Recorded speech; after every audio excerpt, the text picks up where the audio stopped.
नमस्कार दोस्तों।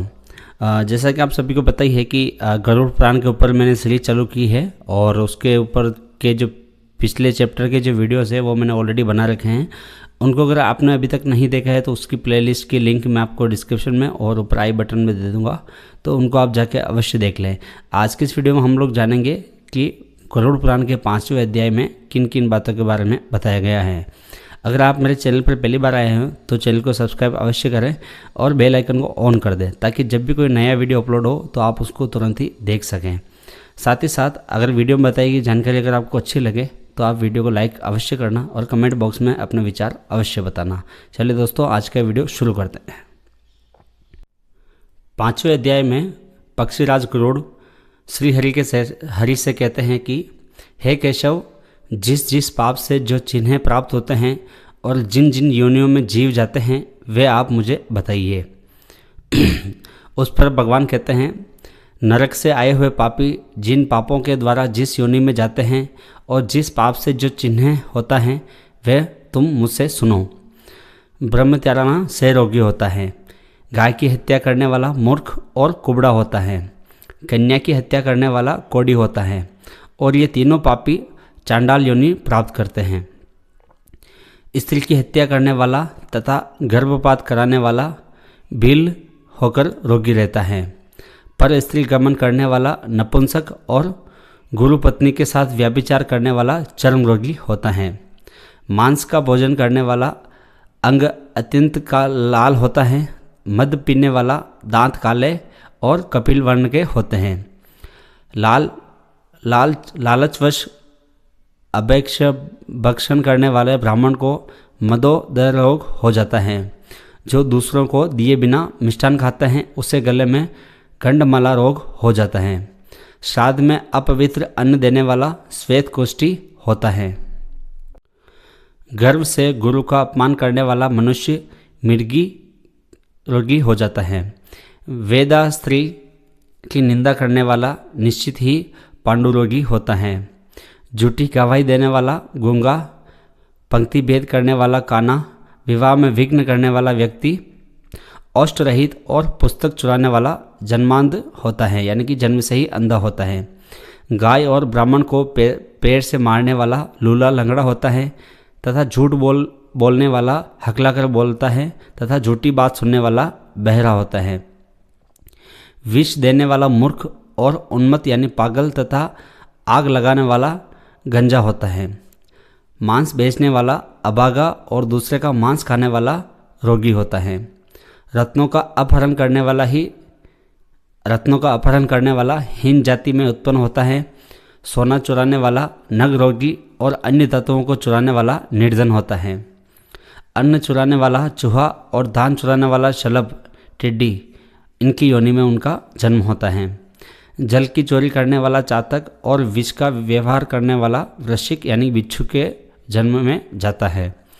शाक पात चुराने वाला मयूर होता है, यानी कि वो मोर की योनि में जाते हैं। शुभ गंध वाली वस्तुओं को चुराने वाला छछुंदरी होता है। मधु चुराने वाला डांस, मांस चुराने वाला गिद्ध और नमक चुराने वाला चींटी के जीवन में जाता है। तांबुल फल तथा पुष्प आदि की चोरी करने वाला वन में बंदर का रूप लेता है। जूता, घास तथा कपास को चुराने वाला भेड़ियों की योनि में उत्पन्न होता है। जो रौद्र कर्मों यानी कि कुकर्मों से आजीविका चलाने वाला है उसके मार्ग में और जो यात्रियों को मार्ग में लूटता है वो अखेट का व्यसन रखने वाला होता है। वे कसाई के घर का बकरा होता है। विष पीकर मरने वाला पर्वत पर काले नाग की योनि में जाता है। जिसका स्वभाव अमर्यादित, वह निर्जन वन में हाथी की योनि में जाता है। बलि वैश्व देव ना करने वाले तथा सब कुछ खा लेने वाले द्विज, ब्राह्मण, क्षत्रिय, वैश्य और बिना परीक्षण किए भोजन कर लेने वाले व्यक्ति निर्जन वन में व्याघ्र होते हैं। जो ब्राह्मण गायत्री का स्मरण नहीं करता और जो संध्योपासन नहीं करता, जिसका अंत स्वरूप दूषित तथा बाह्य स्वरूप साधु की तरह प्रतीत होता है, वह ब्राह्मण बगुले के रूप में जन्म लेता है। जिनको यज्ञ नहीं करना चाहिए उनके यहाँ यज्ञ करने वाला ब्राह्मण गांव का सुअर होता है। क्षमता से अधिक यज्ञ कराने वाला गर्दभ तथा बिना आमंत्रण के भोजन करने वाला कौवे की योनि में जाता है। जो सत्पात्र शिष्य को विद्या नहीं प्रदान करता वह ब्राह्मण बेल के रूप में जाता है। गुरु की सेवा न करने वाला शिष्य बेल और गधा इन दोनों की योनि में जाता है। गुरु के प्रति हूँ या तू शब्दों का उच्चारण करने वाला और वाद विवाद में ब्राह्मण को पराजित करने वाला जल विहीन अरण्य में ब्रह्म राक्षस का रूप लेता है। प्रतिज्ञा करके द्विज को दान न देने वाला सियार के रूप में जाता है। सत्पुरुषों का अनादर करने वाला व्यक्ति अग्निमुख सियार का रूप लेता है। मित्र से द्रोह करने वाला पर्वत का गिद्ध होता है और क्रय में धोखा देने वाला यानी कि व्यापार में धोखा देने वाला उल्लू की योनि में जाता है। वर्णाश्रम की निंदा करने वाला वन में कपोत होता है। आशा को तोड़ने वाला और स्नेह को नष्ट करने वाला द्वेषवश स्त्री का परित्याग कर देने वाला बहुत काल तक चक्रवाक यानी कि चकोर के रूप में जन्म लेता है। माता पिता गुरु से द्वेष करने वाला तथा बहन और भाई से शत्रुता करने वाला हजारों जन्मों तक गर्भ में या योनि में नष्ट होता रहता है। सास ससुर को अपशब्द कहने वाली स्त्री तथा नित्य कलह करने वाली स्त्री जलों का यानी कि जल झोंक के रूप में जन्म लेती हैं और पति की भर्त्सना करने वाली नारी जूं की योनि में जाती हैं। अपने पति का परित्याग करके पर पुरुष का सेवन करने वाली स्त्री वल्गुनी यानी कि चमगादड़नी और चिपकली अथवा दो मुँहे वाली सर्पनी के रूप में जन्म लेती हैं। सगोत्र की स्त्री के साथ संबंध बनाकर अपने गोत्र को विनष्ट करने वाला तरक्ष यानी कि लकड़बग्गा के रूप में जन्म लेता है और शल्लक शाही होकर ऋक्ष योनियों में जन्म लेता है। यानी कि जो पर स्त्री के साथ संबंध बनाकर अपने गोत्र को नष्ट करता है वो लकड़बग्गा या ऋक्ष की योनि में जन्म लेता है। तापसी के साथ व्यभिचार करने वाला कामी पुरुष मरु प्रदेशों में पिशाच के रूप में जाता है और अप्राप्त यौनों में संबंध करने वाला वन में अजगर के रूप में जाता है। गुरुपति के साथ गमन की इच्छा रखने वाला मनुष्य कर्कलाश यानी कि गिरगिट के रूप में जाता है। राजपति के साथ गमन करने वाला ऊंट तथा मित्र की पत्नी के साथ गमन करने वाला गधे की योनि में जाता है। गुद्दा गमन करने वाला विष्ठा भोगी सुअर तथा शुद्धरा गामी बेल के रूप में जाता है। जो महाकामी होता है वह काम लंपट घोड़े के रूप में जाता है। किसी के मरना सोच में एक दहा शातक भोजन करने वाला कुत्ते के रूप में जन्म लेता है। देव द्रव्य भोक्ता देवलक ब्राह्मण मुर्गे की योनि में प्राप्त करता है। जो ब्राह्मण धाम द्रव्य जान के लिए देवता की पूजा करता है वे देवलक कहलाते हैं। वे देव कार्य तथा पितृ कार्य के लिए निंदनीय है। महापातक से प्राप्त अत्यंत घोर एवं दारुण नरकों का भोग करने वाले महापात की व्यक्ति कर्म के क्षय होने पर पुनः इस लोक में जन्म लेते हैं। ब्रह्म हत्यारा गधा ऊंट और महिषी की योनि प्राप्त करता है तथा सुरापान करने वाला भेड़िया कुत्ता तथा सियार की योनि में जाता है। स्वर्ण चुराने वाला कृमि कीट या पतंगे की योनि में जाता है। गुरु पत्नी के साथ गमन करने वाला तृण गुल्म तथा लता के रूप में जाता है। पर स्त्री का हरण करने वाला धरोहर का हरण करने वाला तथा ब्राह्मण के धन का हरण करने वाला ब्राह्मण राक्षस होता है। ब्राह्मण का धन कपट स्नेह से खाने वाला 7 पीढ़ियों तक अपने कुल का विनाश करता है और बलात्कार तथा चोरी के द्वारा खाने पर जब तक चंद्रमा और तारों की स्थिति है तब तक वह अपने कुल को जलाता रहता है। लोहे और पत्थर के चूर्ण तथा विष को व्यक्ति पचा सकता है, पर तीनों लोकों में ऐसा कौन व्यक्ति है जो ब्रह्मस्व यानी कि ब्राह्मण के धन को पचा सकता है।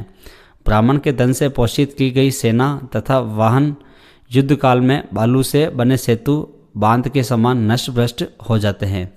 देव द्रव्य का उपभोग करने से अथवा ब्राह्मण स्वर का हरण करने से या ब्राह्मण का अतिक्रमण करने से कुल पतित हो जाते हैं। अपने आश्रित वेद शास्त्र परायण ब्राह्मण को छोड़कर अन्य ब्राह्मण को दान देना अतिक्रमण करना कहलाता है।